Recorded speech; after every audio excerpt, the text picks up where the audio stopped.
मैं इनसे पूछना चाहता हूँ इस फिल्म मेकर से कि जो चेयरमैन रहे हैं इस इफी जूरी के, कि आप कश्मीर फाइल्स को कहते हैं कि वल्गर है, वल्गर डिस्प्ले है और ये प्रोपेगेंडा है। इफी के फेस्टिवल्स पे बहुत बड़ा प्रश्न चिन्ह खड़ा हुआ है कि आपने इस शख्स को, जिसका बैकग्राउंड और बैकग्राउंड सिलेक्ट को स्टडी करे बगैर आपने इसको चेयरमैन कैसे बनाया। एक फॉरेन लैंड से एक शख्स आता है हिंदुस्तान की भूमि पर और हमें ही सिखाकर, हमें ही अब्यूज कर हमें ही गालियां देकर, हमारे ही फिल्म मेकर्स के साथ बदतमीजी करके वो निकल जाता है। मुझे लगता है कि इफी के लिए बहुत बड़ा प्रश्न चिन्ह है और इसके बारे में बहुत गहराई से और बहुत सीरियसली हमारी मिनिस्ट्री को सोचना चाहिए।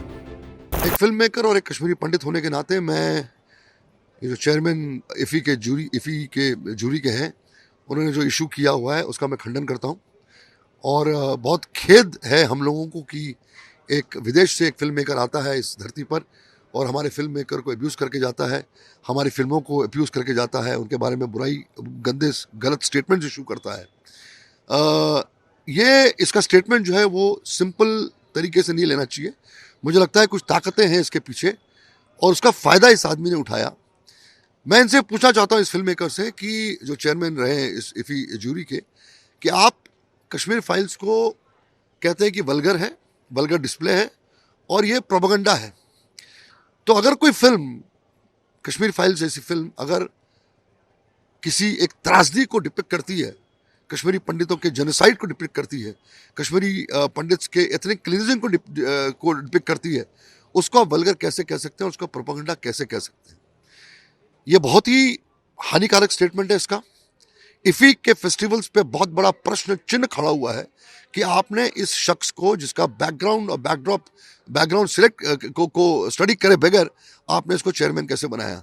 तो मैं अपील करना चाहता हूँ as a film maker, as person from the film industry, कि हमारे जो आईएनबी मिनिस्ट्री है, हमारे मिनिस्टर हैं अनुराग ठाकुर जी, जो लोग रिस्पॉन्सिबल हैं, जो ऑफिसर्स रिस्पॉन्सिबल हैं इस शख्स को चेयरमैन बनाने के लिए जूरी का, बिना इसकी तहकीकात किए हुए, बिना पता लगाए हुए कि इस बंदे का बैकग्राउंड क्या है, जो लोग इसके रिस्पॉन्सिबल हैं उन सब के अगेंस्ट सीरियस एक्शन लेना चाहिए। क्योंकि ये स्टेटमेंट जो है ये देश के खिलाफ स्टेटमेंट है, ये सिक्योरिटी फोर्सेस के खिलाफ स्टेटमेंट है जो टेररिज्म को लड़ रही है, और ये बाकायदा टेररिज्म को सपोर्ट करने वाला ये स्टेटमेंट है। क्योंकि टेररिस्टों के खिलाफ फिल्म है कश्मीर फाइल्स। टेररिस्टों ने ही कश्मीरी पंडितों का ये हाल किया, उन्होंने वही रिस्पॉन्सिबल है हमारे जेनोसाइड के लिए। तो टेररिस्ट सपोर्टर चेयरमैन इफी का कैसे हो सकता है, ये बहुत बड़ा प्रश्न है।